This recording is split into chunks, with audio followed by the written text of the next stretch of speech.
Triratna Saranam Namo Abhitabhai Buddhai, everyone. Homage to the lineage masters and the triple gems. I am Babita, and we have been going through the book written by, Acharya Santideva, who existed around 7th to 8th century.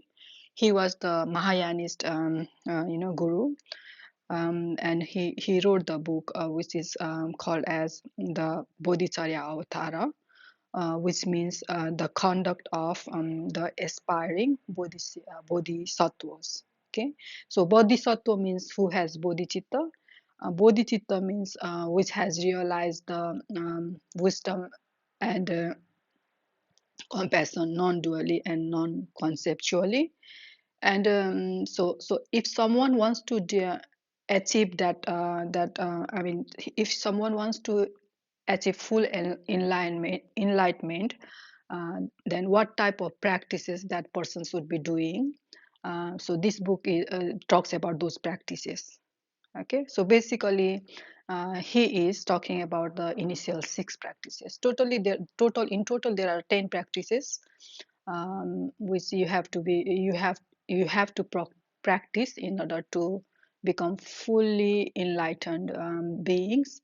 So, but in this book, Acharya Santideva is basically talking about the 6 initial practices. Okay, like practice of generosity, ethical conduct, patience, um, and then energy, and then meditative absorptions, wisdom. So you have to practice, and not only practice, make them to take that practice to the level of perfection in order to become the Buddha.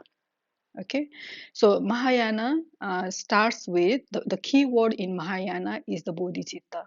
Okay, so Mahayana starts or begins with the Mahayana path of enlightenment, begins with the generation of the bodhicitta. So this chapter is about generation of the bodhicitta. Okay, so in Sanskrit it is called bodhicitta parigraha. Parigraha means you're taking that mind yourself. Okay, you're transferring your mind. Currently your mind is the ordinary mind, which is influenced under the afflictions and in the affliction as well as the karma, or it is conditioned, in certain way, which leads you towards the suffering. It doesn't liberate you. So you are doing the practice to convert your mind to the enlightened mind. Okay, that means that is what the meaning of the bodhicitta parigraha. You are taking that bodhicitta yourself. You're transferring your ordinary mind to the enlightened mind. So so this chapter is about the bodhicitta parigraha, taking of the awakening mind. Okay, when you translate, but this doesn't give the exact meaning of parigraha. It means that you are realizing that mind yourself. Okay, your mind is now dual, which is under the influence of afflictions and karma, but you are transferring it. You are realizing that bodhicitta, and you are transferring this, transforming this your ordinary mind to the enlightened mind. Okay, so what we do, what type of practices we need to do in order to transform our ordinary mind, which is under the influence of afflictions and karma, or which is conditioned. Karma means the condition in certain way. The conditioning is such that our conditioning is such that it leads to the suffering. Okay, so now you don't want to go towards the suffering, you want to get enlightened, so you are transferring. Okay, you are you're changing your conditioning, you're transforming to the awakening mind. Okay, that's what the name of the third chapter means. Okay, bodhicitta parigraha means. Okay, so so what type of practices you do, um, Acharya Santideva will be talking about that practices soon. But before going directly towards the practices, you want to take that bodhicitta. Okay, you know the bodhicitta, what are the qualities of the bodhicitta. So unless you know that the quality of bodhicitta, why would you want to take that bodhicitta, isn't it? So Acharya Santideva was doing the praising of the bodhicitta in the first chapter. Okay, bodhicitta nusamsa. The name of the chapter was the bodhicitta nusamsa, and in that chapter Acharya Santideva was praising about that bodhicitta. Okay, so after praising, so so let's talk about the the praising or praying of the enlightened being, or worshiping of the enlightened being, or how do we pay homage to the enlightened being. Okay, in Buddhist or in Mahayana way. So in Mahayana way, there are 7 parts while we praying the homage towards the enlightened being. Okay, so enlightened beings are none other than the beings who have generated the Bodhi mind. The Bodhi mind is the bodhicitta, which has realized the wisdom and compassion non-dually, conceptually. So praising of the enlightened beings means praising of that Bodhi mind. Okay, so in order to pray, paying homage to the Bodhi mind. We're talking about how to do the homage or how to do the puja. Okay, so when you paying the homage to the any beings, means you are paying homage to that being's mind. Okay, which is the Bodhi mind in our case. Okay, so there are 7 parts of paying homage to the Bodhi mind or Bodhi beings. So number one is the praising. Okay, which is we call stuti, so where you are praising the quality of that mind. So we saw this part, number one part of the 7 limb prayer, we can call limb, number one limb in the first chapter, where Acharya Santideva was praising that mind. So I have a separate video for that, so you can go, it is in YouTube, or you can join my Facebook also. I have Facebook also. So um, praising chapter 1 contain the first limb of the 7 limb prayer. Okay, and then in second chapter we saw that he was offering different materials to the enlightened beings. So this is the second limb of the 7 limb prayer, or 7 limb of the prayer. Okay, let's say prayer. Okay, so second, in the second limb prayer, limb of the prayer, what we do is we offer different type of materials. You might have seen Mahayani practitioners offering water for you to clean the feet, and water to clean the hands, and then or drinking water, or flowers, incense, fire, different foods, different type of flowers, different type of fruits, all those in different type of musics. So these are all offering. Okay, so in concisely, Mahayanis offered 8 different type of things. Okay, but in this chapter second, you will see that Acharya Santideva was offering, he was doing this offering in vast way. He was offering so many things. Even in the palace, he was offering palace for them, and he was showering them. He was offering the clothes, all those things. So you are serving the enlightened being. Your role, enlightened beings are your role model. Okay, so you want to be like them, so you are paying your services to those your role model, so that you can get the teaching from them to become like them. Okay, so this is the second limb of the 7 limb prayer of Buddha and Bodhisattvas. Okay, so the third limb is that after you do the praising, and then after do the offering of different things, then third limb comes, that you confess about your misconducts you have done through your body, speech, and mind. So what are the misconducts of body? killing. So if you might know about, I have talked about this in previous video also, which was about the confessing of on misconducts. So firstly, what are the misconducts of body? One is killing, another one is stealing, and then third one is the sexual misconduct. Okay, these are the misconducts done by the body. And the other misconducts done by your speech is lying, and doing the dividing other people through the speech, and then using the harsh speech, to hurt other people. And the fourth one is like gossiping, doing the useless talks, talking about other people's, backbiting, all those things comes under the misconduct of the speech. And the third one is the misconduct of non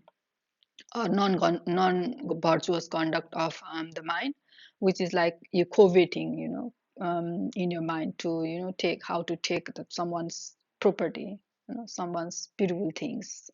And then you are harboring, malice in your in your mind.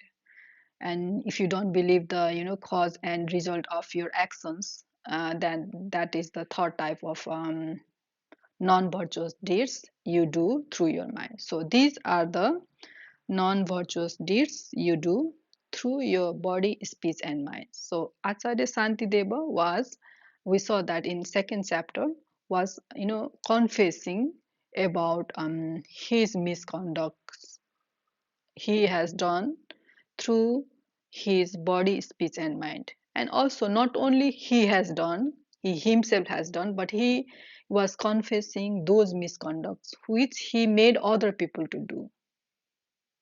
Okay, so you can't. So if you make other people, if you didn't do any misconduct, but you made another people to do the misconduct of those body, speech, and mind. Let's say non-virtuous conduct. Okay, so you made another person do the non-virtuous deeds. Okay, you didn't kill someone, but you made another, you gave money to another person and make that person to kill for you.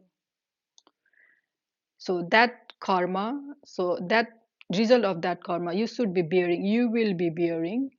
You are accountable for those type of misconduct also.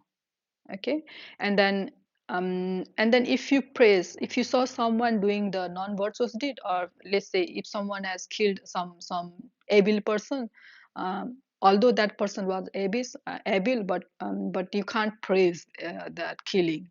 Okay, if you praise someone killing to another person, it doesn't matter that the person who was killed was able person.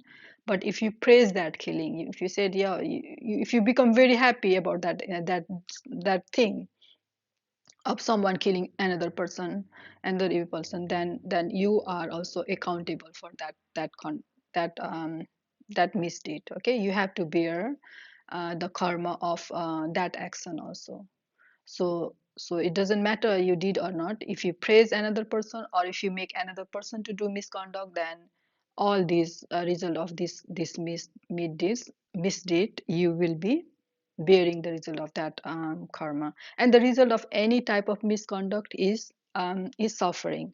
Okay, you might suffer in this very life, or your mind gets so conditioned that in next life you will be taking rebirth in the suffering realms, such as hell beings realms, hungry ghost realms, or animal realms. Okay, so if you praise or if you become happy for misconduct, if you do yourself repeatedly non-virtuous deed, if you make another person to do non-virtuous deed, and if you become happy about someone else doing the misconduct, these all things condition your mind. Okay, it's a condition. Karma is the conditioning of your mind, so it makes your mind experience certain things in certain way that lead to suffering.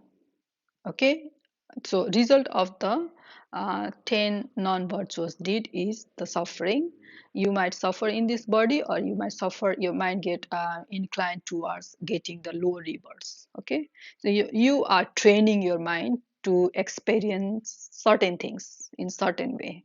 So let's that's what we call karma. Okay, karma means that one, you are conditioning your mind. So your mind will be conditioned if you keep on doing non-virtuous conduct of body, speech, and mind. Then your mind will be conditioned so in such a way that you will take rebirth in the lower realms. Okay, so Acharya Shantideva was confessing those non-virtuous deeds in front of the his role models who are, for Mahayanis, role model are the Buddha and Bodhisattvas. Okay, you are aspiring to be, you want to be like them. So you are um, you know telling all your misconducts to them, that I might have done these things. I might have made other people to do this non-virtuous deeds.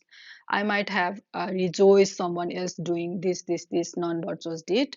I confess all those non-virtuous deed in front of you, fearfully, and in making resolution that I won't repeat them again. Okay, that's how you confess your misdeed in front of the enlightened being. So this comprises the third limb. Okay, so of the seven limb prayer of Mahayana.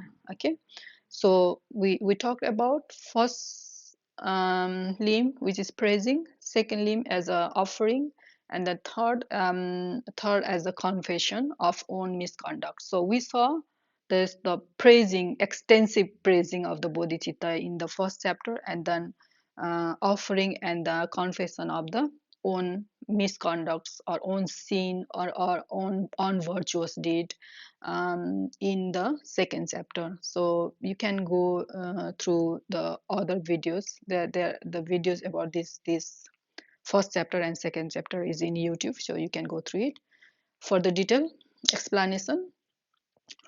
So today is about the fourth limb, okay, which is praising someone else, good deeds, virtuous deed. If you see someone else doing virtuous deed, um, then you are praising about that. You are saying what you call, in Nepali we call sadhu sadhu. Okay, um, so that is the fourth limb. So where you, if you see someone else doing the virtuous deed. Now what are the virtuous deeds? Virtuous deeds are exact opposite of the non-virtuous deeds. So if you are killing someone, non-killing someone, not killing someone is the virtuous deed. If you are stealing something, then non-stealing something is the non-stealing plus non-stealing is the, well, more than non-stealing, you should be donating, doing exactly opposite deeds. Okay, so in non-stealing you are not doing anything. So non-stealing also is not a negative deed, you can say that, but in order to make it a virtuous deed, you should be um, you know donating things. Okay, if you're stealing things, you should be donating things to make that act as a virtuous deed. Okay, so not only donating, making other people, not only donating yourself, making other people, inspiring other people to donate, become more generous. And then, praising, if you see someone else being more generous, then generous, then you are making, you are praising that person's action, as well as becoming very happy from inside, as if you are donating those things for yourself, by yourself. Okay, so those are the virtuous deeds. So most of the virtuous deeds are, if you give something, some material things to other people, if you save someone else's life, if you save someone else's property, if you save someone else falling towards the non-virtuous, lower realms. So those all are the virtuous deeds.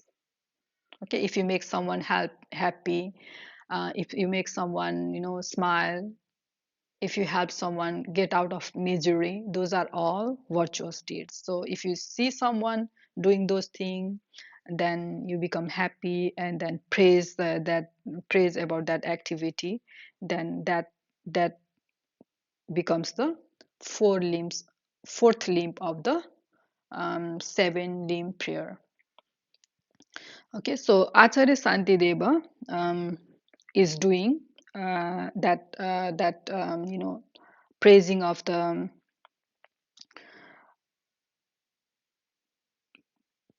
rejoicing. The word is rejoicing. Okay, rejoicing about other people.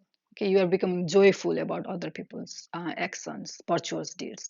So in these four stanzas, he is rejoicing the virtuous deeds of the ordinary beings.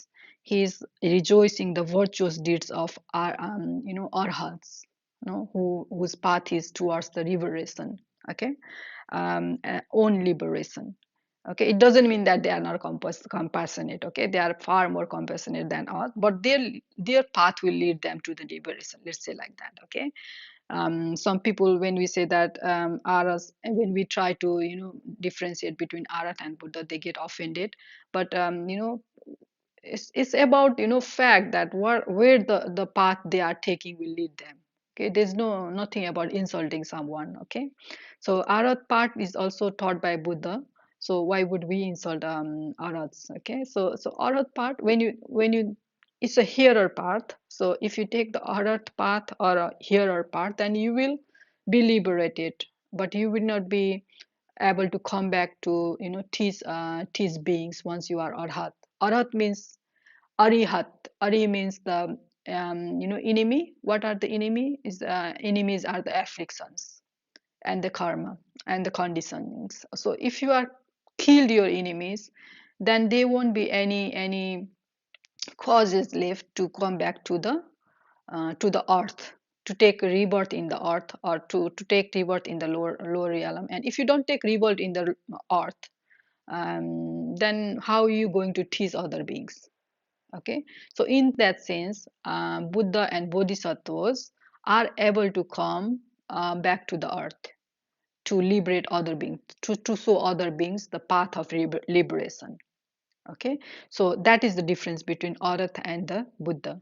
So in the second stanza, acharya santideva is praising the virtuous deeds of arahat and virtuous deeds of buddha and bodhisattva. Okay, and then the third stanza, he is praising the bodhicitta. Bodhicitta means that mind which want to liberate each and every beings which are who are as vast as the ocean. Okay, so that bodhicitta he is praising. Okay, let's go to the stanzas. Apai, there's a word in first stanza. It says, Apai dukha visramam sarva sattva kritam subham anumode prasadena sukham tishtanti dukhita. So apaya dukha visramam. Apaya means the lower suffering realms. Dukha means the suffering. Okay, apaya dukha means the suffering of the lower realms. Okay, so visramam means they're taking rest from that suffering. So there are six realms according to Buddhism, realms of existence. So lower, which is the lower realm where there is extreme pain, and then that pain exists for extremely longer time. It feels so long that it feels like it is permanent.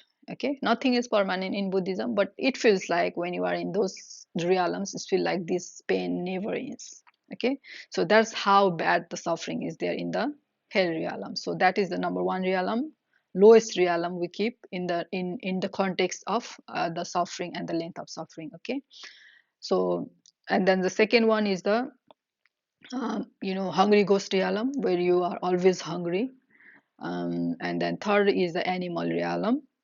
So these three are the lower realms, where you are you have to experience the suffering of body and mind. Okay, and the other realms are human realms. There is a mixture of, all, we see all type of beings here. Some are suffering, some are, not suffering, some are living like a, godly life in this very human beings realm. So human realm is a mixed realm, and then there is a god realm, and then demigod realm. So there are six realms. So here he is talking about the lower being realms. If you are experiencing the suffering of the hell realm, then if you uh, die from there and then go back to the hungry ghost realm, then you are getting rest from that suffering of the um, lower hell realms. Okay, and if you take birth from their hungry ghost to the animal, then you are taking rest from the lower two realms. Okay, and if you take a birth, if you get birth in the human realm, then you are getting rest from the lower three suffering realms. So he is talking about those those being who are resting from the those lower unfortunate realms. Okay, so that's what the apaya dukha visrama means. So they have already experienced the suffering of the lower realms, and now that karma has exhausted, and now they have taken rebirth in the human realms. So he is addressing those beings. So Sarva Sattva. So those beings who are resting from the suffering of the unfortunate realms, I rejoice their virtuous deeds, due to which they are now in the human beings realm. So that means um, I will rejoice. I applaud joyfully the virtuous deed done by those beings, due to which they are now out of those suffering realms. Okay, that's what he is saying in stanza first. Now in the stanza, second stanza goes like this: Sansara dukha nirmochyam anumode saririnam. Okay, so that is the first line. So Sansara dukha nirmochyam. Nirmochyam means liberation. So Saririda means the beings who has the body. Okay, so he is rejoicing the virtuous deeds of those beings. Of course, body has beings. So those human beings or any any beings who has liberated from these suffering realms. Okay, so that's what the first line means. The second line of the same stanza goes like this: Bodhisattvatva buddhatva manumode cha tainam. Okay, so tain means the protector. He is addressing to the Buddha and Bodhisattva. Okay, so their virtuous deed, he is calling them as the virtuous deed as the Bodhisattvatva and Buddhatva. So these are the bodhisattva is the virtuous deed, buddhatva is the virtuous deed of the Buddha, bodhisattva is the virtuous deed of the bodhisattvas. So he is anumode means the praising. He's anumodana. He's we call anumodana praising or applauding or rejoicing the virtuous deeds of Buddha and bodhisattvas. Okay, so here Tain means the Buddha and Bodhisattva. Tain means someone who protects you, protectors. So these are the beings, enlightened beings. Buddha and Bodhisattvas are the enlightened beings who keep on coming to earth to teach us, so that we get protected from the lower beings. So in that sense, they are called protector. Okay, or Tain in Sanskrit. Let's go to third stanza, which is chitta utpada samundran sa sarvasatva sukavahan sarvasatva hitadanan anumode jasasina.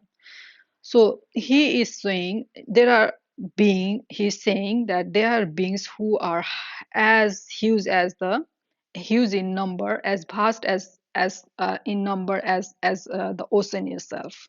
Okay, so the mind which has the mind which is generated, means he is talking about the awakened mind.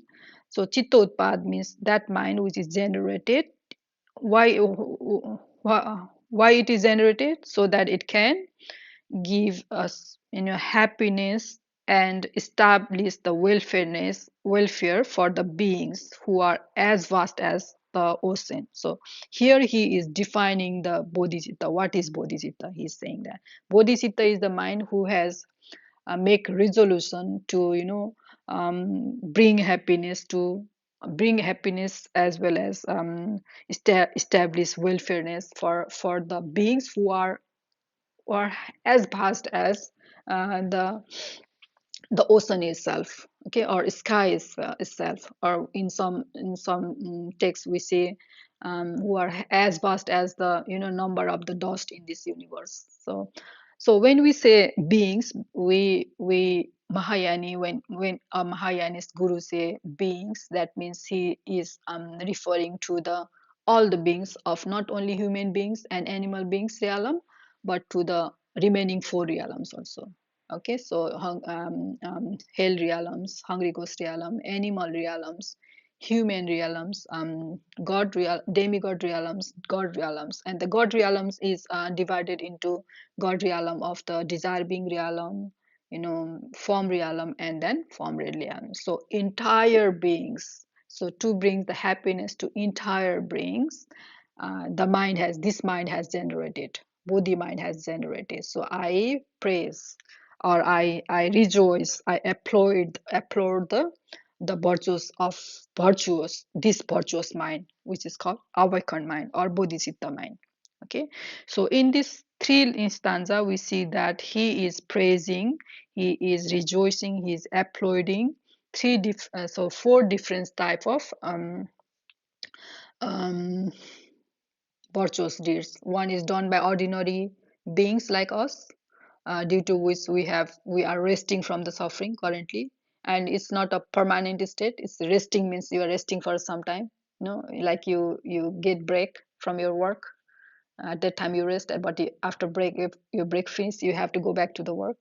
So after that karma of staying in this happy state finishes, you might have to go back again. So in that sense, he's saying resting, human beings who are resting from the suffering. So he's praising the virtuous deed, that virtuous deed which is allowing the beings to rest from the suffering for a while. And then he's praising the virtuous deed of the arhas, which help them to liberate from this this suffering realms permanently, permanently, so that they don't have to come back to the world again. And then he is praising the virtuous deed of Buddha and Bodhisattvas, and then he is praising the Bodhicitta. Okay, so this praising or this rejoicing becomes the fourth limb of the seven limb prayer of the Mahayana. Okay, um, and then fifth one, let's go to the fifth next stanza, which goes like this: Sarvasu dichu sambuddhan prathayami kirtanjali dharma pradipam kurvantu mohada dukha prapatina. Okay, now here this is the fifth limb of the seven limb prayer, in which he is requesting the enlightened being with his folded hand, okay, to start the teaching, dharma pradipam kurvantu, to start the teaching, okay, um, for those who are suffering because of the ignorance. Okay, that's what he is saying in the fourth stanza, which is the fifth limb of the seven limb prayer of Mahayana. Okay, so all the prayer we do in the Mahayana, all the prayer of the enlightened beings should contain the seven limbs. So this is the fifth limb of that seven limb prayer. Okay, so remaining previous four limb were praising, offering, confessing of own misdeed, and then rejoicing the good deeds done by other people. Okay, now let's go to the stanza 5. Nirvatu kamansa jinan yachayami kritanjali kalpananantam tishtantu ma budanda midam jagat.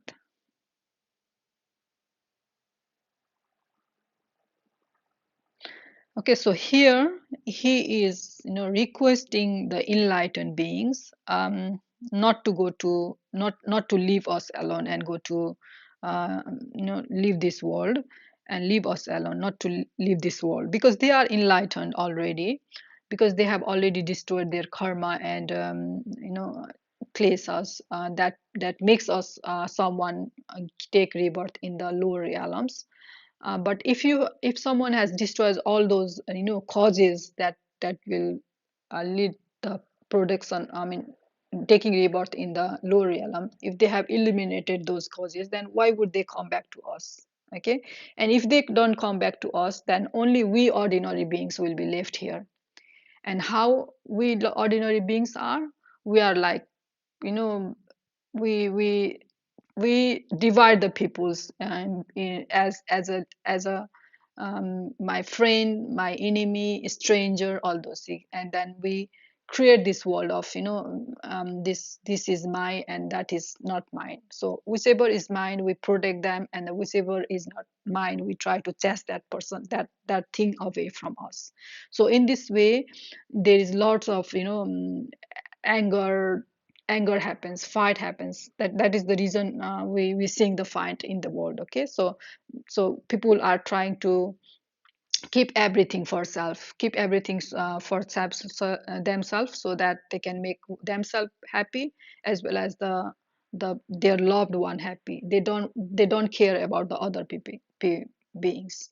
Okay, so this is leading to the lots of anger and then fighting in the world. So imagine only we are left, we ordinary beings who have that way of thinking, who divide the people as a friend, foe, and then stranger.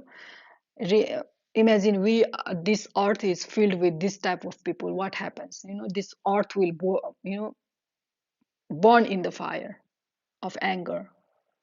Whoever is strong, they will just there won't be any compassion left for other beings, and there will be this world will end with the fight.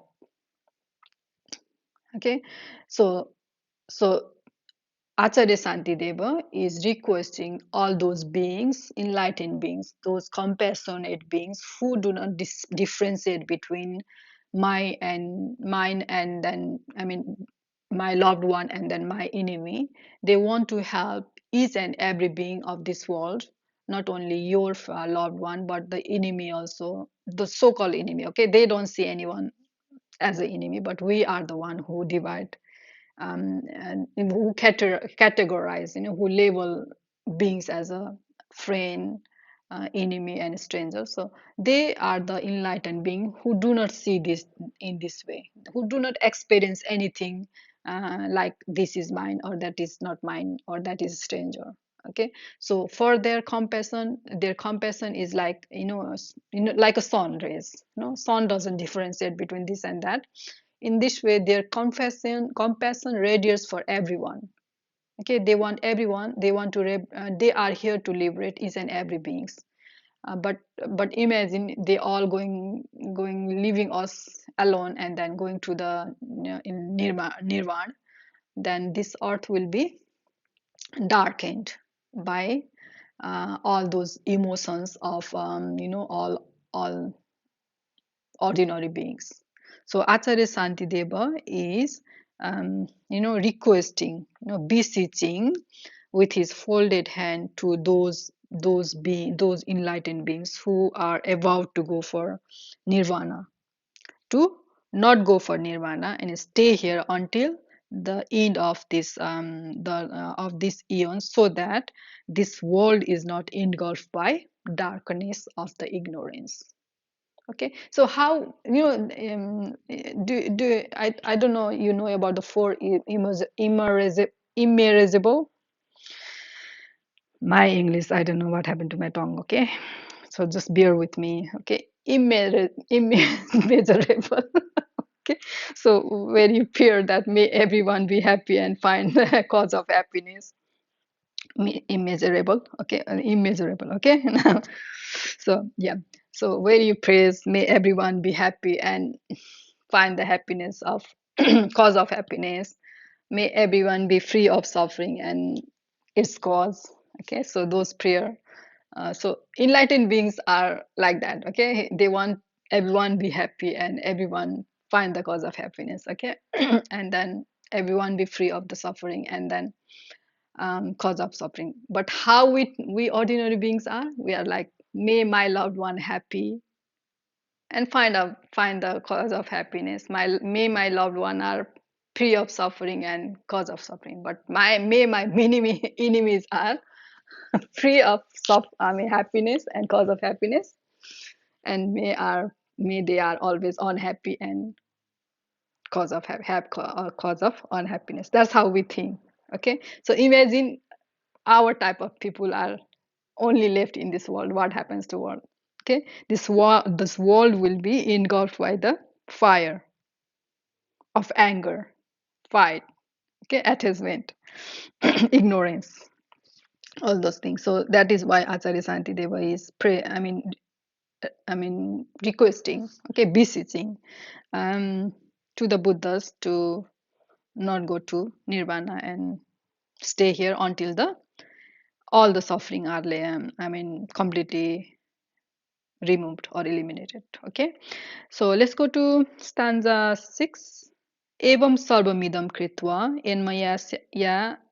enmaya asidam subham tena syama sarva sattvanam sarva dukha prasantikrit. Okay, so in this stanza is the example of the seventh limb of the seven limb prayer. Okay, so in here he is dedicating all the merits he generated by doing the virtuous deeds, so that the suffering of all beings are removed. Okay, that is how the enlightened beings should be thinking. Okay, that's how they think, and then we should be practicing to think like that, so that our mind transform from our ignorant mind transforms to the our ignorance transforms to the wisdom. Okay, so that's how you should be thinking. So that's what becomes the seventh and final limb of the seven limb prayer. So what are the virtuous deed he's talking here? He is talking about the previous six limb prayer he did. Okay, the virtuous deed of praising the Buddha and Bodhisattvas or Bodhicitta, virtuous deed of offering all those things to the Buddha, Bodhisattvas, confessing own, non-virtuous deeds in front of Buddha and Bodhisattvas, and then rejoicing the virtuous deed of other beings, and then requesting all the beings and all the enlightened beings to start the dharma, start the teaching, and requesting all the beings to stay in the world and not leave the world, so that it doesn't become darkened by the ignorance. Okay, so these six limb prayers, the previous six limb of the seven limb prayer are the virtuous deeds. So he is dedicating those and the result of those virtuous deeds, so that all the suffering of the all beings are pacified. Okay, prasantikrit. So pacified. Um, that's how you do the seventh limb of the seven limb prayer. Okay, so from here onward, I'm up to here, from the first chapter, second chapter, and up to sixth, after sixth stanza of this chapter, Acharya Santideva did the extensive homage. He paid homage to the Buddha and Bodhisattvas by doing the seven limb prayers. Okay, and then after this, he will be talking about generosity. He is talking about the generosity, and he is offering everything um, to the beings. Okay, so previously the offering was done in the second limb of the seven limb prayer. The offering was done to the Buddha and Bodhisattvas. Now onward, he will be doing the offering to the destitute beings, to the beings who are ignorant. Okay, so we so we know about the 10 non-virtuous deed, where you are self-centered. So whatever you do, whatever non-virtuous deed you do, is because of the self-centeredness. Okay, you think that you are the center of the universe, and then everything should be revolving around you. So you should be, and so you kill other people because you that another person, in the hope that that will make you happy.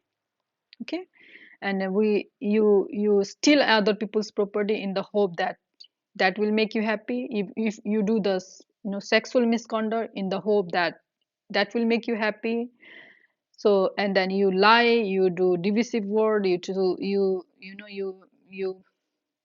talk in harsh way, and then you gossip about other people, you covet about coveting, you do the coveting, you harbor the malice in your in your mind. These are all these all activities are done in the hope to make yourself happy. So in this all activity, you are the center. Okay, so everything is revolving around you. So you think that in that way, we ordinary beings think that way, but in fact, in long run, although these activities, those non-virtuous activities, gives you happiness for a moment, but if you see the result, then the result is conditioning your mind so that in such a way that you will be inclined towards suffering. Okay, and then if you die, then you will, you know your conditioning will pull you towards the lower realms, where you take the body of the hell beings, you take the body of the hungry ghost being, you take the body of the animal being, and then with that body comes the suffering of that body and that mind. Okay, your mind will be suffering according to the body you are taking. Okay, so opposite of me and I is not me and not I, non-self. Okay, so how do you realize the non-self? You realize the non-self by doing exact opposite of you did while you were doing the so you take yourself out of that center.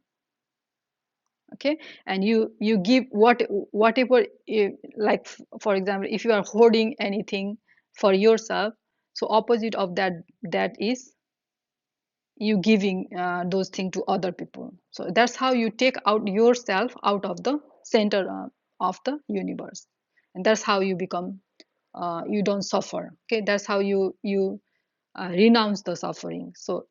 So suffering liberation is the renouncing of the suffering. So how do you renounce the suffering? By renouncing each and everything, or renouncing each and every activities that leads to the suffering.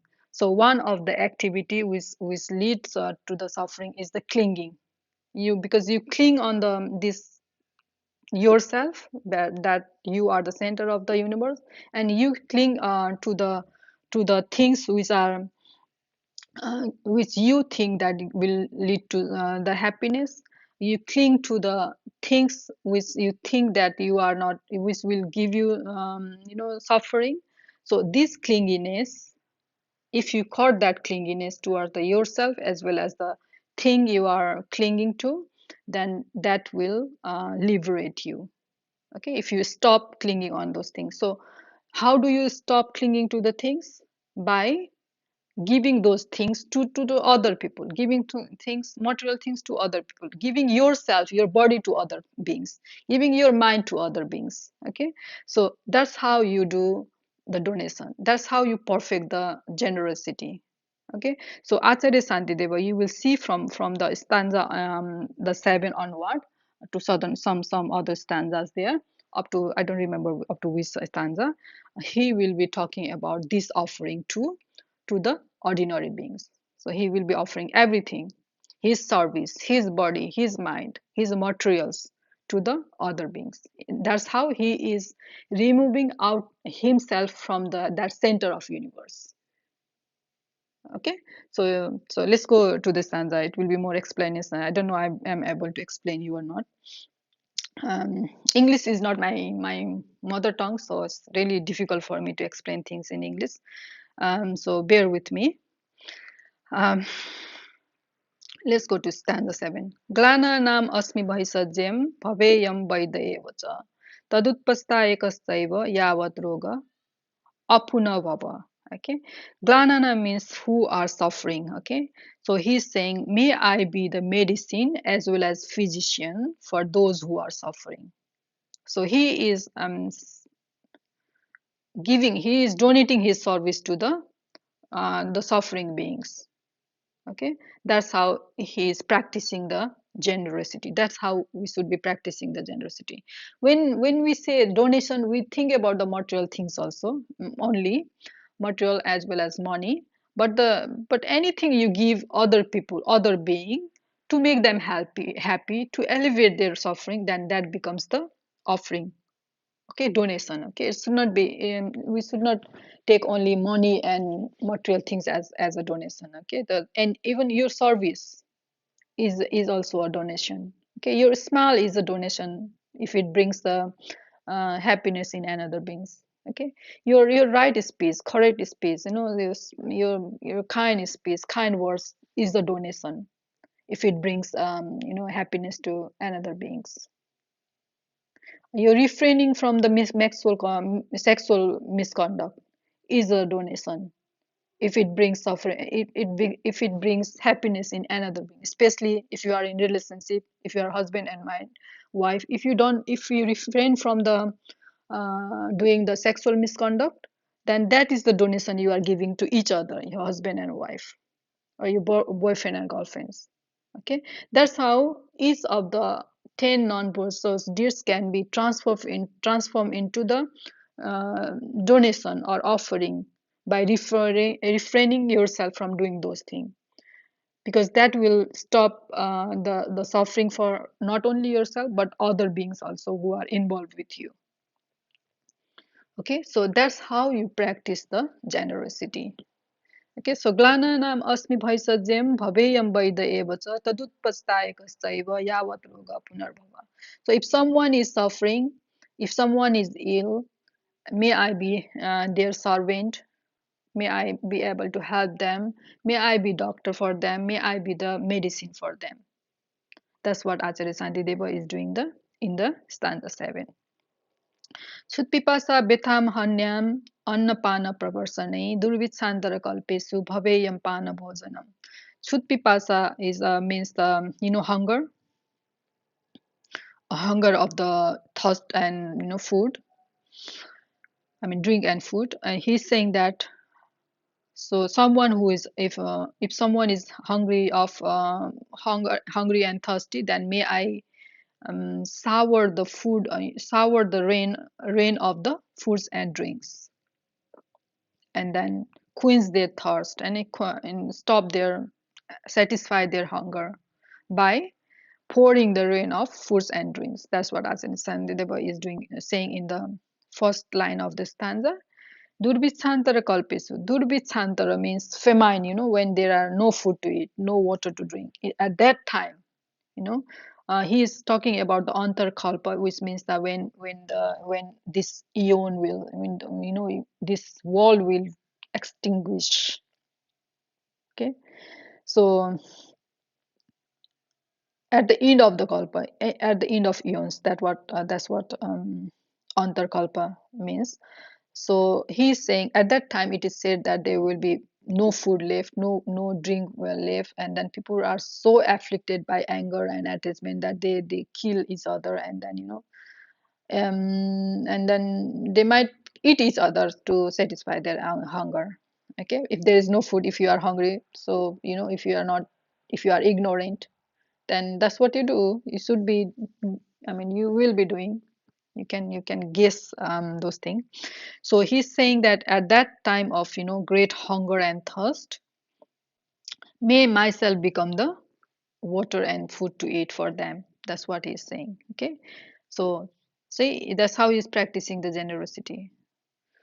So daridranam cha sattvanam nidhi samaham achaya. So those beings who are poor, may I become the treasure house which never finish for them. Okay. Nano upakarana karai upastistayam agrata. That means may I take the shape of different things like chair, bed, different things, whatever the beings need. May I stand in front of in that no in the shape of those things which beings need. So that's what he is saying in stanza 9. Stanza 10, Atma bhavas tatha bhogan sarvatraya dhogatan subham. Okay. Traya dhogatam means three realms. Here three realms means these are being realms, form realms, and the formless realms. Okay, so he is saying whatever meritorious or virtuous deed I did while taking rebirth in these three realms, as well as whatever things I have, which I think that these are mine, um, may I be able to um, give that to beings without any expectation. Okay, um, may I be able to leave those things, give up those things for the sake of beings. That's what the stanzas 10 means. So atma bhavas tatha bhogan sarvatraya dhogatam subham nirapechya tejami sa sarvasatvartha siddhaye. So may I be able to give up almost donate all the things, material things, as well as the all the virtuous result of the virtuous deeds, for the sake of the beings without expecting anything. Okay, so donation is become perfect. We are talking about the perfection of the certain practices. Okay, so here he is talking about the perfection of the generosity. So one rule for the perfection of generosity is that you should be able to donate the things without return expecting anything in the return. So if you are expecting something in the return, that is not the perfection of anything of generosity. That is the perfection of your self-centeredness. Okay, self-centeredness lead to the suffering. So you want to break the self-centeredness, you want to break that center of universe thought of that you are the center of universe. You want to break that thought. So to break that thought that you are the center of universe, you have to practice in giving the things without expecting anything in return. The person you have donated things might hurt you. So when that person hurt you, you should not have anger coming there and thinking that, oh, I did favor to this person and he is hurting me now. So if that type of thought comes in your mind, then you still haven't perfected the generosity. Okay, so these stanzas are about the practice of the perfection of the generosity, which is the first conduct of the bodhisattva who want to be Buddha, that they should be perfecting. Okay, so let's go to, okay, we finished stanza 10. Let's go to stanza 11. सर्वत्यागस्य निर्माणम निर्माणार्थी च मे मन त्यक्तव्यम चेन्मया सर्वम वरम सत्वेषु दीयताम. Okay, so here he is defining what does that nirvana means. Okay, so nirvana means liberation. So in order to liberate yourself, you should be able to renounce everything that is dragging you to this world. Okay, keeping you to this world. So what are the things which are keeping you in the world? Is your self-centered attitude. Okay, which makes you divide the beings into friend, foes, and the strangers. Okay, and then from there, all the dramas of my happiness, my sadness, my anger, all those stars. So if you want to get liberated from this suffering world, then you should be able to renounce that self-centered attitude. That's what Acharya Shantideva is saying when he says Sarva Tyagasya Nirmanam. If the liberation means renouncing everything, and then my mind is also, my wish is also liberation.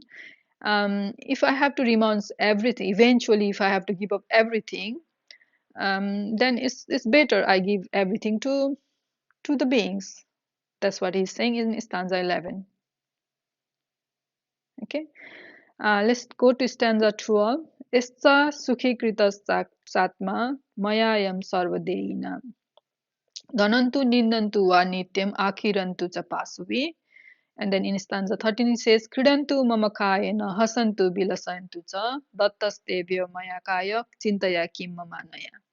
Karayentu cha karmani yani tesam sukhavaham anarthakasya chinma bhun mamalambya Kadachana. So these are the three stanzas 12, 13, and 14. So in 13, he says, Thanantu nindantu va nityam kirantu chapasu. Let them, you know, kill me, kill it.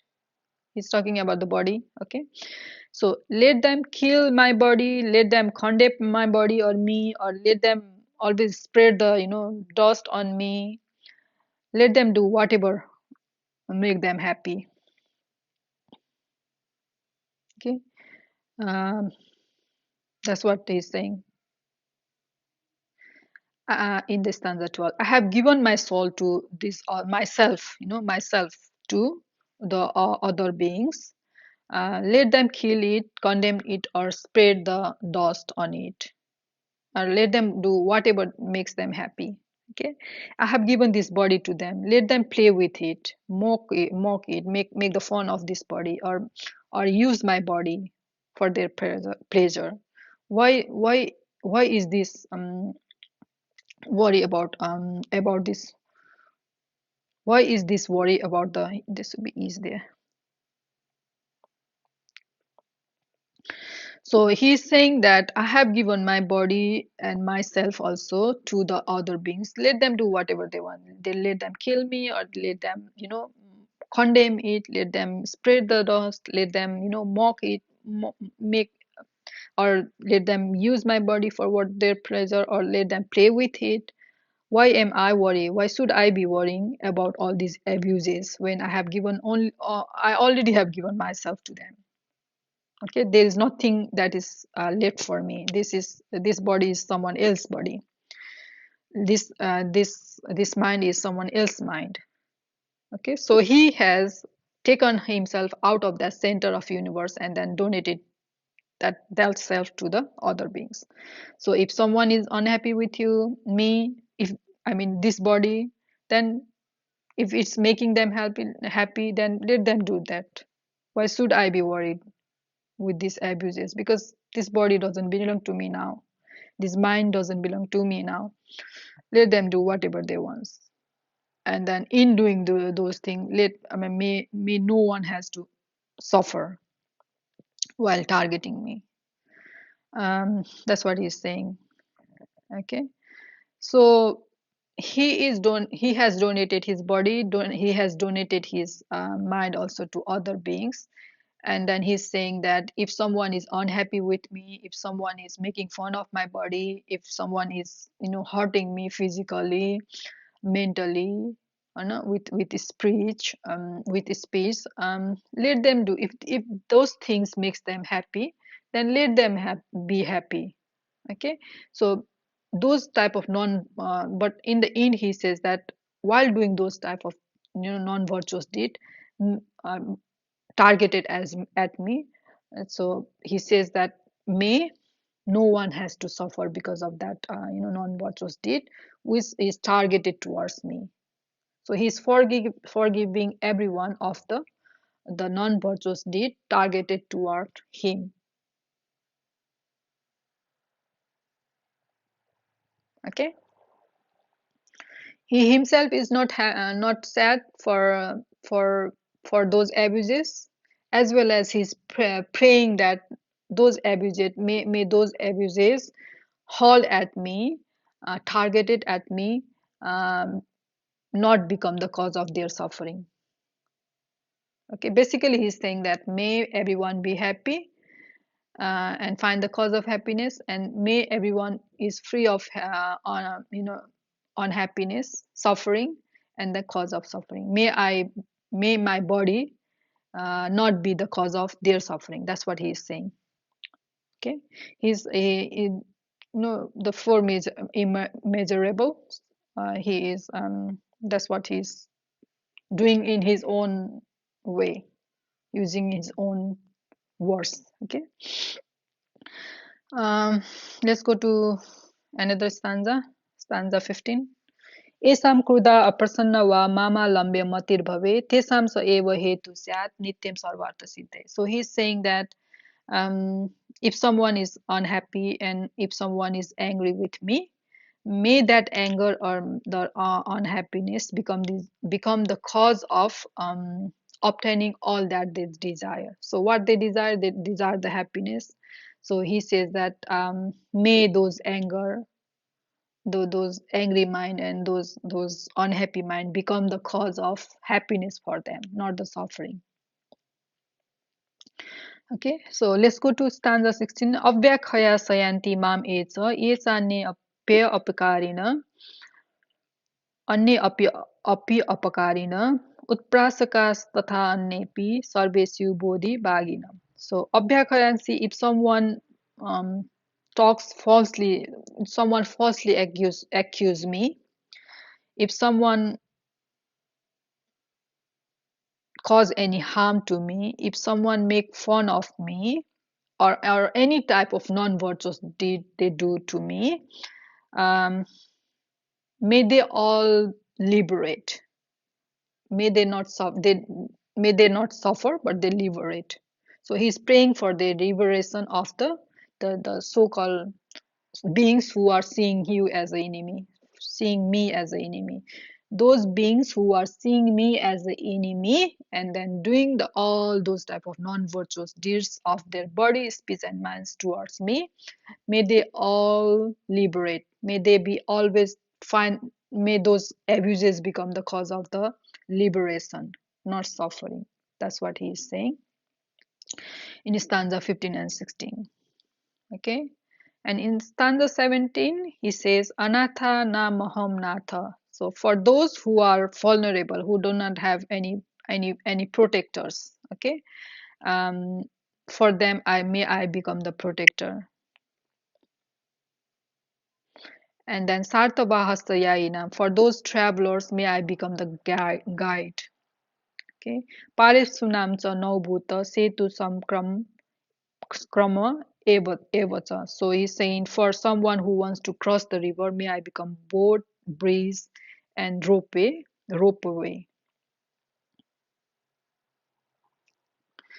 Diparthi namaham dipa. If someone needs, seek the light, then may I become the light. If someone's saya sayati namaham. If someone seek the bed, then may I become the bed.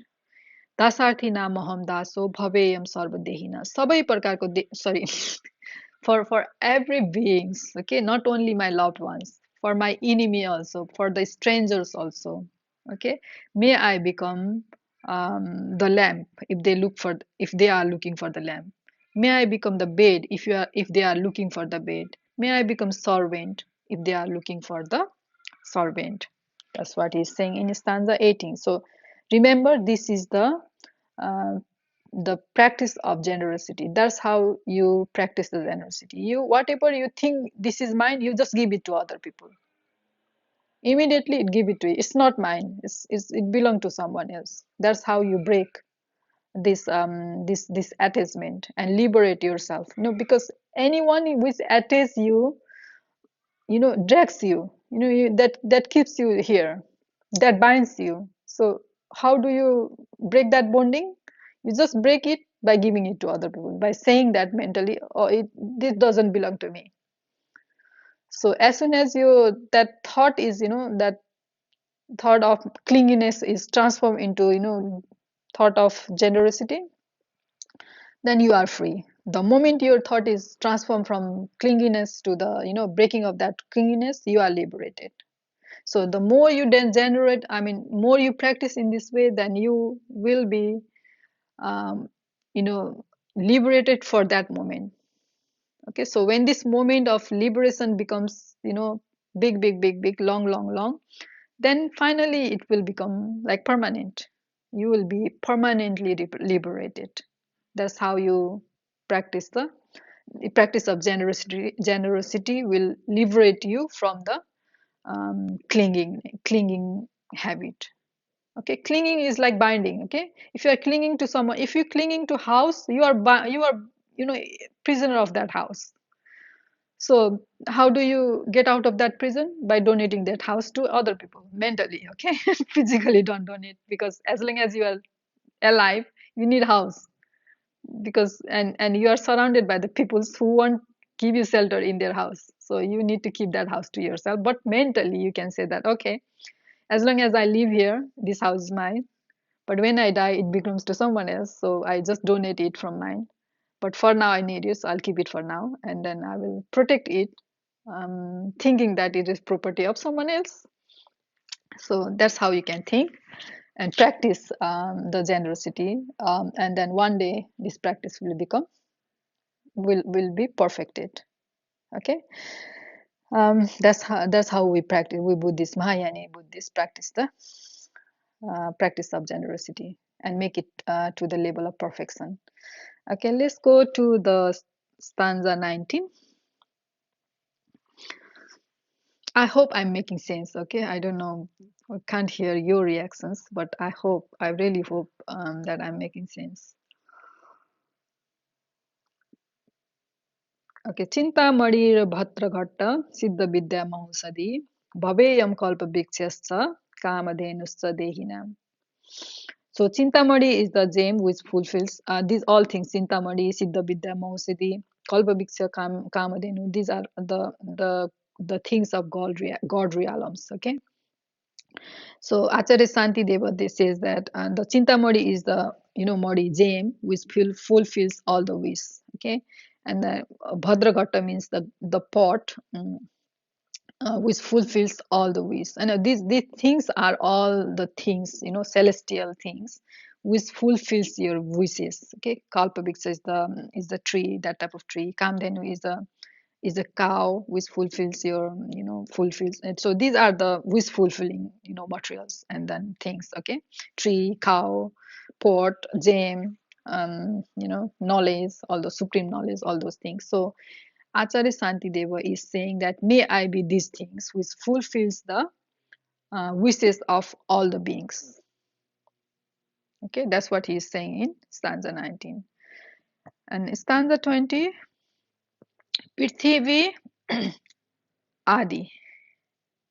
Okay, Adini Bhutani. Prithibhyadini Bhutani. Prithibhyadini Bhutani Nisesakasavasinam Satwanam Aprameyanam यथा भोगान्य अनेकदा एवं आकाशनिष्ठ से सत्व धातु अनेकदा भवेयम उपजीव्योहम यावत सर्वेन निर्विता. So in stanza 20 and 21 he says that just like different type of objects, okay, material objects are made up of four elements, or five elements: earth, space, air, water, fire. uh, so these are the things which we being use, which is made of these basic five elements. Similarly, may I be the useful things. no, for the benefit of all beings who are as vast as sky. He's not talking about only his own loved ones. Okay, he's talking about, he's not categorizing anyone in enemy, friend, or strangers. He's giving all those things, and wishing enlightenment for all those beings who are as vast as the sky. The beings not only belonging to the and this human realm beings, but the other six realms beings. Okay, starting from the hell realm, hungry ghost realm, animal realm, human realm, demigod realms, god realms of the desire being realms, god of the form realms, god of the formless realms. Okay, so all the beings, he is wishing the enlightenment for them, and then he's wishing that may I be the useful things for each and every beings. Okay, so that's what he's saying in stanza 21. And remember, he is doing the practice of generosity. Okay, so he is thinking himself as the useful, as turning into the useful things, that other beings, whatever other beings wants or are wishing in their life, he's saying that may I be that thing. Okay, if someone is wishing for servant, may I be servant.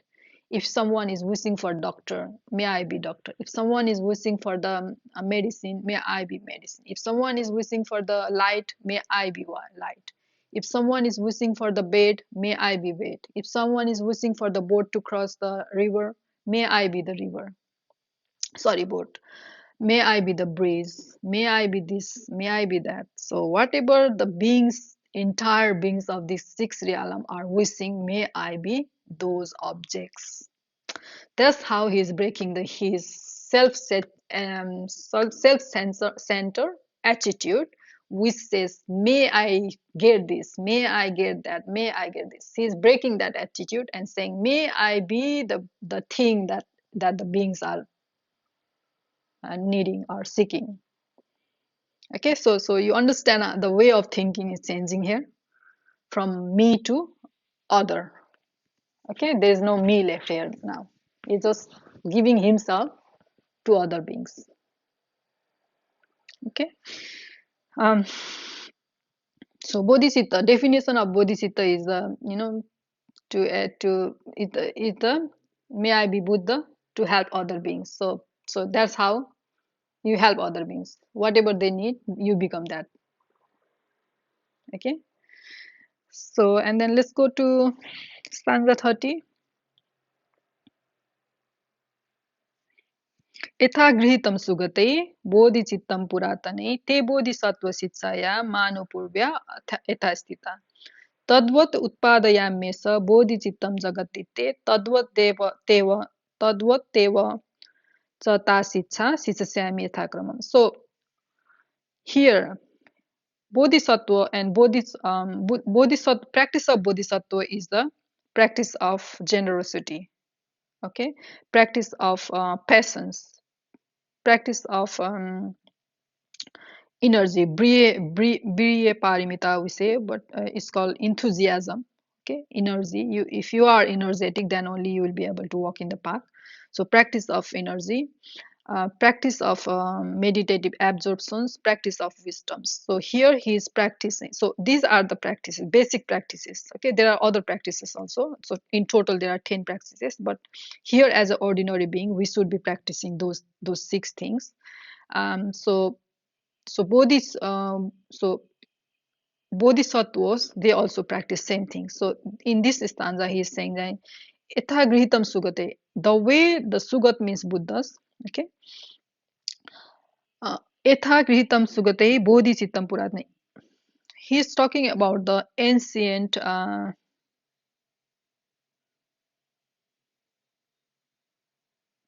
so this ancient should be not ancient Buddha, it should be ancient awakened mind. Okay,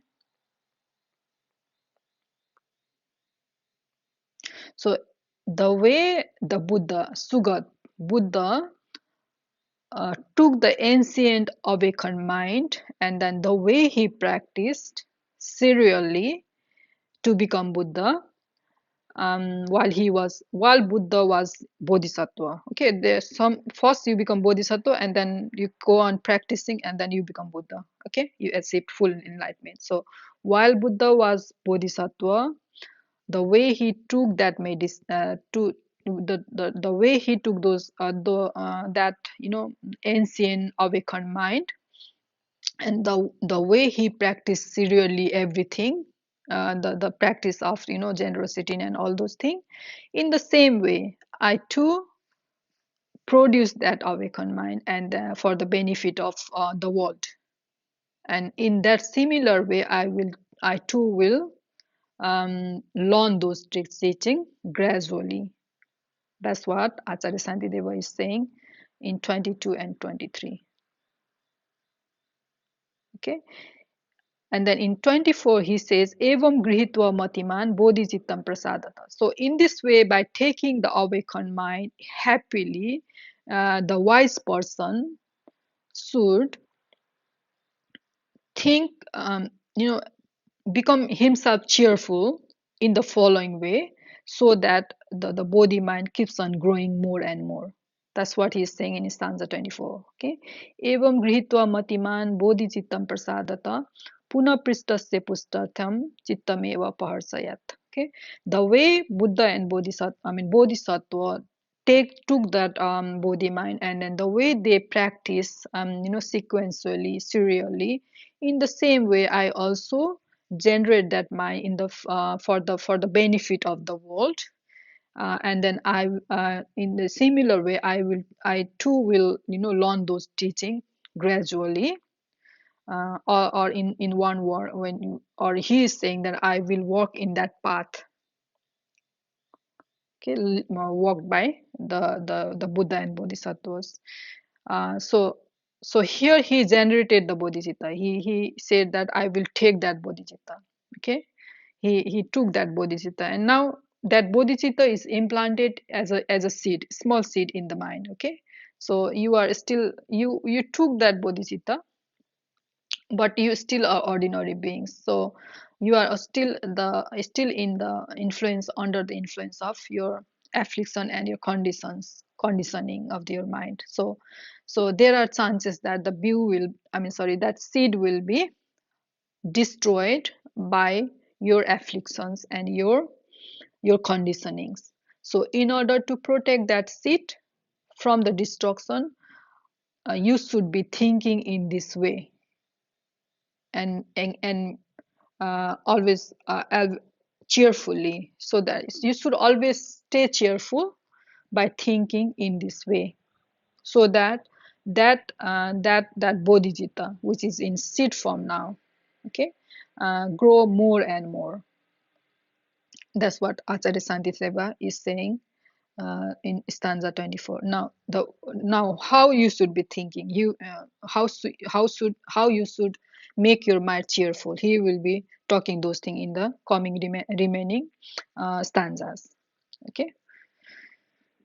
So let's see how he is recommending how should we be thinking to make ourselves cheerful, so that the small seed of that bodhicitta doesn't get destroyed. Okay, so he says that now my life has become fruitful. Adyame safalam janma sulabdha manuso baba. Okay, now because I have generated, I have found the path walked by Buddha and Bodhisattva. I have generated that bodhicitta in myself. Finally, now my life has become fruitful. Okay, my human birth has become successful. Now, today I am born as a in the lineage of Buddha.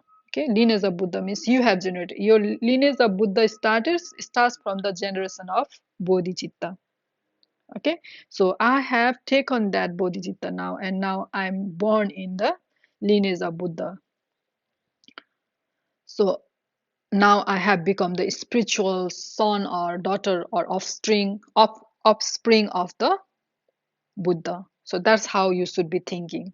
Now you should not be thinking as yourself as an ordinary being, and you should not be coming under the influence of the afflictions and your conditioned mind. You should be thinking that now I have generated the bodhicitta. I have become the son of or daughter of the Buddha.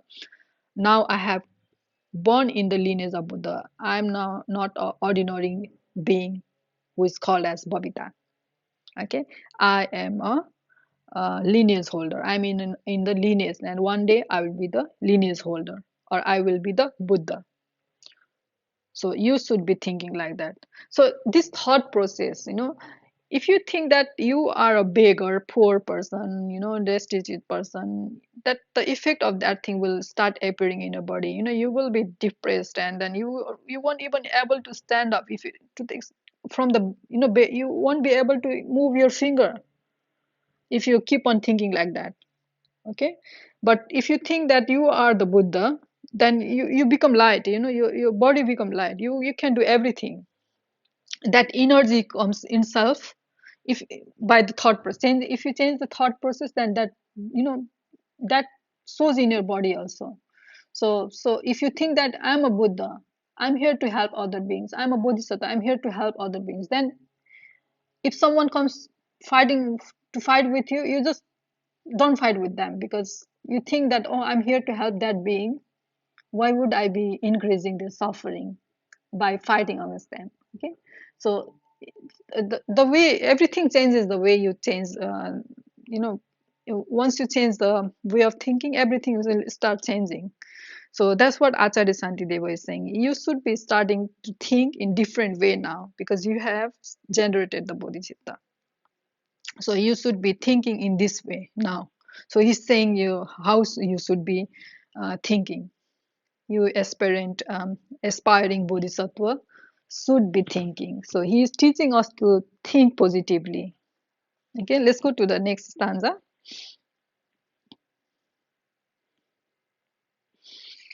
तथा धुना मया कार्यम सोकुलोचितकारिणम निर्मलस्य कुलस्यास्य kalanko na bhavetha.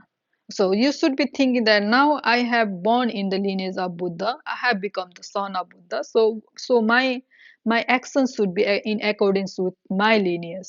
I should not be acting like an ignorant being who is full of anger and attachment. Okay, so my actions should be according to the lineage. So how the Buddha's bodhisattvas act, think, they think that we are here to help other beings get out of the suffering. That's the thought process of that bodhicitta.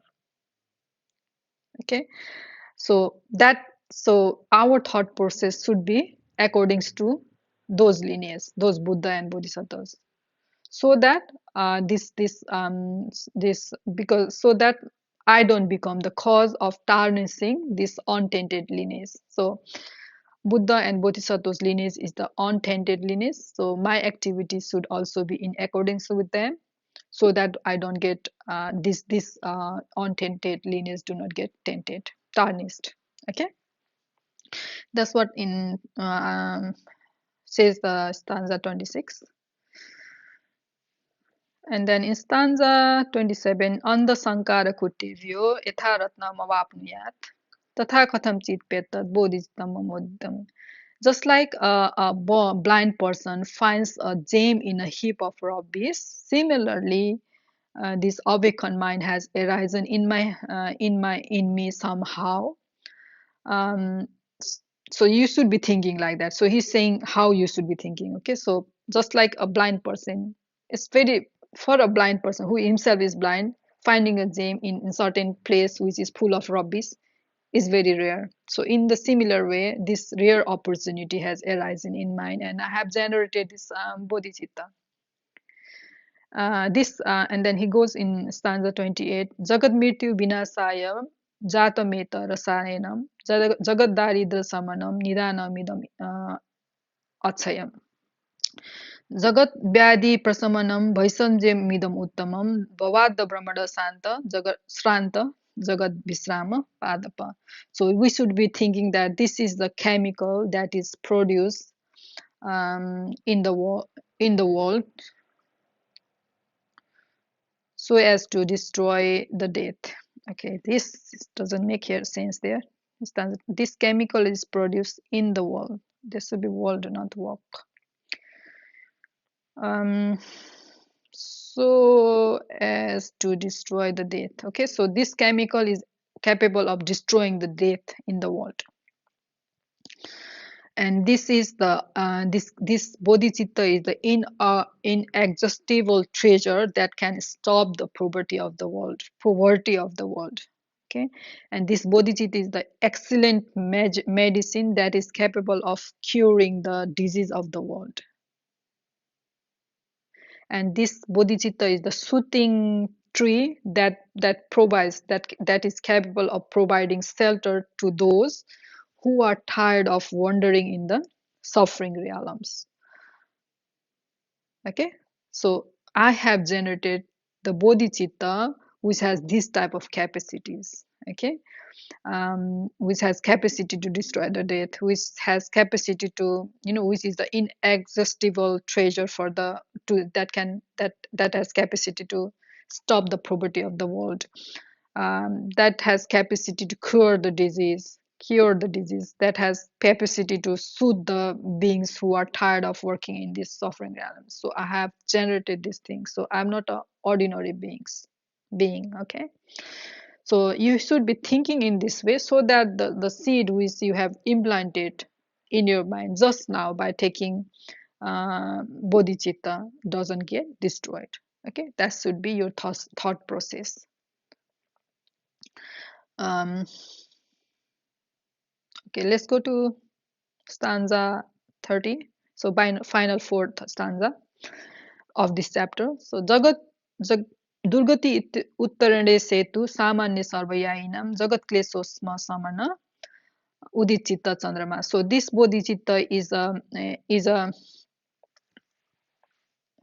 a breeze, okay, simple breeze that is capable of crossing over the miseries of the all misery of all type of travelers. Okay, travelers means in this he's saying traveler here in the sense that we are the traveler of the six realms. Okay, so whenever the karma ripens, we take rebirth in one realm, and then when that karma finishes, we die there, and then we get a rebirth in another realm. So in this way, we are traveling from hungry ghosts to the god realms, or sometime the highest realms of form realms. Okay, several times.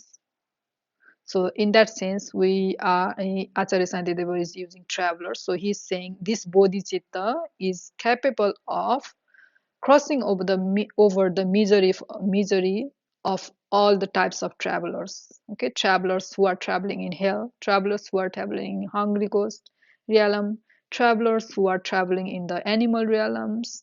So any type of realms wherever they're traveling. So all those type of travelers' miseries can be this bodhicitta can act as a breeze to cross over those miseries.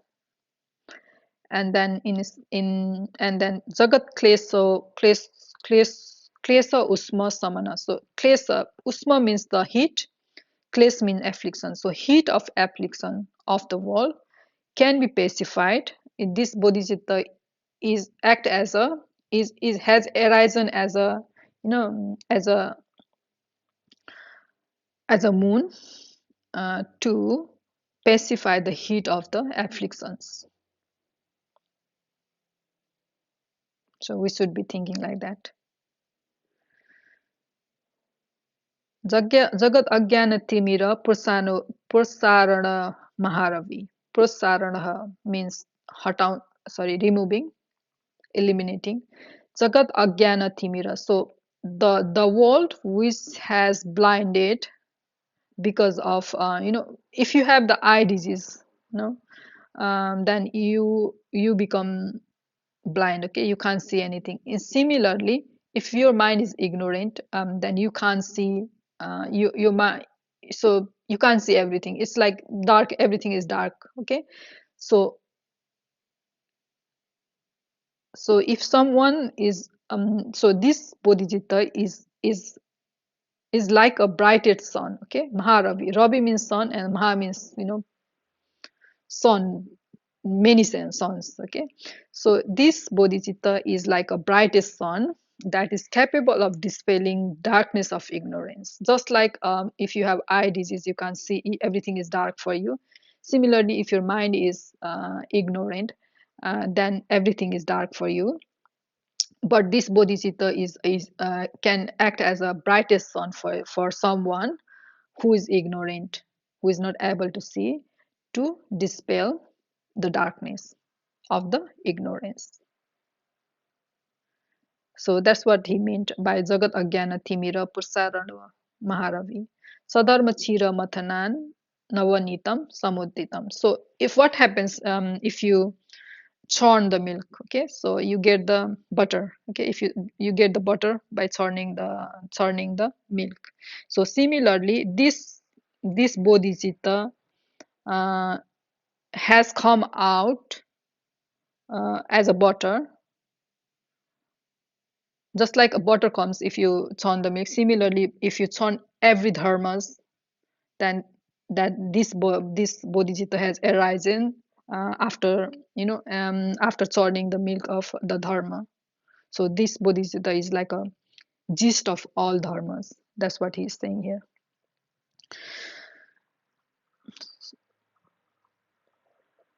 So so up to 31, he was teaching us how our thought process should be, so that the bodhicitta, the seed of the bodhicitta which we have taken just now, which is in the seed form, which is prone to all type of affliction and conditioning. So he's saying that how to protect that seed, that bodhicitta which is now in the seed form. Okay, so he's telling us how our thought process should be, so that that bodhicitta which is in seed form doesn't get destroyed. Okay, so that's how he is teaching us the way our thought process should be. Now in 32, he says Sukha Bhoga Bhubuchitse Chitasya Va Janasarthasya Vabado Charinam. So Sukha Satra Midam Hipastitam. I have talked so long. I don't have talking so long. So now my tongue is like not saying the right word. Okay. So two more stanzas. Let's finish it. सुख भोग बुभुक्षितस्य वा जनसार्थस्य भवादचारिणं चारिण सुखसत्र मिदं ह्युपस्थितं सकलाभ्यागत सत्वतर्पणम्. So be it those who are hungry for happiness, just like us, we are hungry for happiness. Okay, all the beings of the realms, six realms, are hungry for something. That's what they are chasing. That thing which they think that will satisfy their hunger. Okay, are those who are walking on the path for the sake of benefiting beings. Okay, there's something wrong here. Those who are walking on the path for this of path of liberation, or path of bodhi, let's say path of Buddha, let's say Buddha. No, path, walking on the bhava, or the path of the existence. Let's see, it should be existence there. Existence, three existence. Bhava Adva. Bhava means existence, Adva means path. So path of existence for the sake of beings. Yeah, that's the right word, I think. Okay, be someone. It may be someone who is hungry for the happiness. For example, the beings of six realms. Okay, or someone who is walking on the path of existence, although they are already liberated, but they are here, they're walking in this path for the sake of beings, for benefiting these beings such as bodhisattvas. Okay, so be it the hungry beings like us, ordinary beings, or be it as bodhisattvas who are here, who are walking on the path of existence for the sake of benefiting beings. This bodhicitta is present in front of us as a source of happiness that satisfies that has capacity to satisfy the hunger of all kind of guests. So he's saying, he's referring Previously he was referring us as a traveler. Now he's saying us as a guest. Okay, so we wherever we go, we are a guest. We don't if we go in certain place, then we if you don't live there, then you are guest there. So we are guest of these six realms. Okay, so doesn't matter, you are the guest, I mean we all are the guest, as well as bodhisattvas are also guest. Okay, bodhisattvas are here to help us, but we are just wandering because of the ignorance, but they are wandering because of the compassion, so that they can liberate us. I mean bodhisattvas are wandering, they are also guests of this world. They are wandering here for a cause, to help. The cause is to liberate all beings, as well as we also are the guests who are wandering because of the kleshas, afflictions, and the karmas or conditioning. Okay, so be the ordinary beings, be it be the bodhisattvas, whoever are wandering here, it will satisfy, the bodhicitta will satisfy the hunger of any kind of guest, be it be the ordinary being, or be it be the bodhisattva. So that's how he's praising the bodhicitta in 32 also. Okay, that's how, if you think that way, I am a bodhisattva, I'm here to help other being. See how your body reacts, how your mind reacts, how your energy reacts. And if you think yourself as a, I'm an ignorant being, I'm a poor being, I'm a destitute being, how your body reacts, how your energy reacts, okay, how your mind reacts, you can experiment this, the effect of this thought yourself. So Acharya Shantideva is telling us, in order to save that bodhicitta from destruction, you should be thinking in this way. Okay, and the last stanza, Jagat adya nimantritam maya sugatatvena sukhena chantara purata khalu sarvatainam abhinandantu surasuradaya. Okay, surasuradaya, sura asura adi, that's what he's saying. Okay, so on this auspicious occasion of generating our awakening mind, he is inviting all the guests, okay, of the six realms, all the Buddhas and Bodhisattvas of the 10 directions. He's inviting them. I mean, he is inviting all the beings of six realms, including all those who are yet to take birth in one of those realms. So when you die, and until you get another body, you are within the not you are not in the realm, but you are in between. So that is called antara, or bardo. So he's inviting, including those being who hasn't taken birth in any realms, in front of Buddhas and Bodhisattvas of 10 directions, in this auspicious occasion of generating awakening mind. So Buddhas and Bodhisattvas are on the sky, okay, sitting on the lotus flower on the top of the moon and sun disks. So he is inviting all the beings in front of them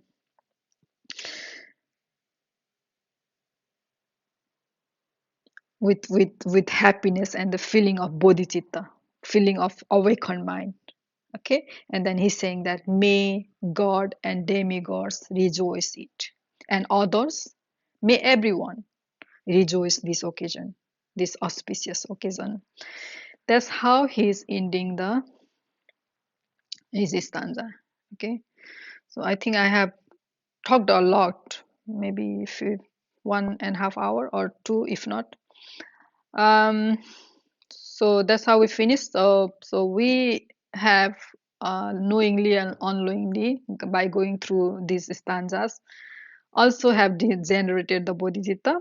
So please think the way Acharya Shantideva has told you to think in these stanzas, so that the bodhicitta um, doesn't get destroyed, because we still are the ordinary beings under the influence of afflictions and our conditioning. So there is chances that this bodhicitta we will forget, chances, is there high. So just protect yourself by the way the thinking that I have now finally born in the Buddha's lineage.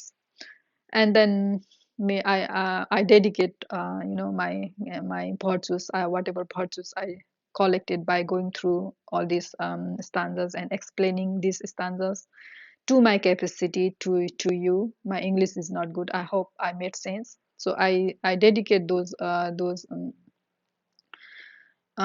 virtuous deeds by saying that may you all get the and get access access to find the lineage masters and of authentic lineage masters and get opportunity to generate bodhicitta in front of them.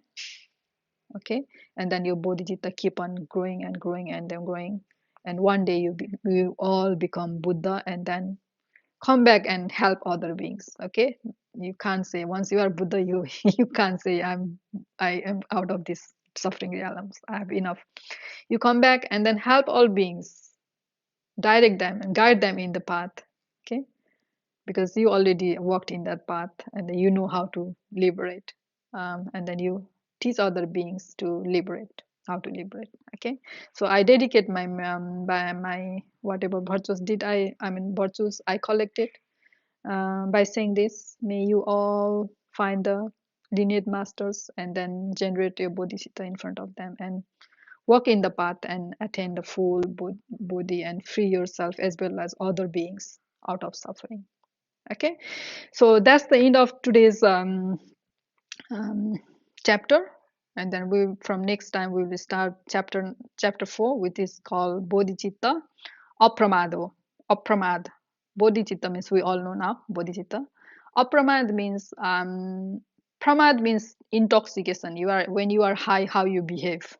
So opposite of that is apramad. So Acharya Sandeva will be teaching how to stay non-toxicated. So we are toxicated with our status, our sufferings also.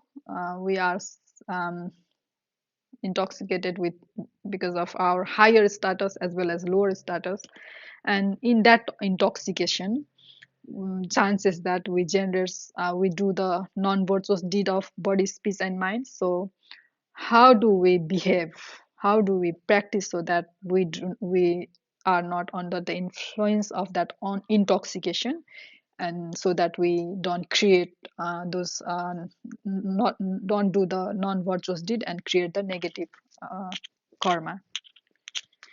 So that's what we will be seeing in the next chapter. So until then, keep yourself. Bhavatu Sarva Mangalam.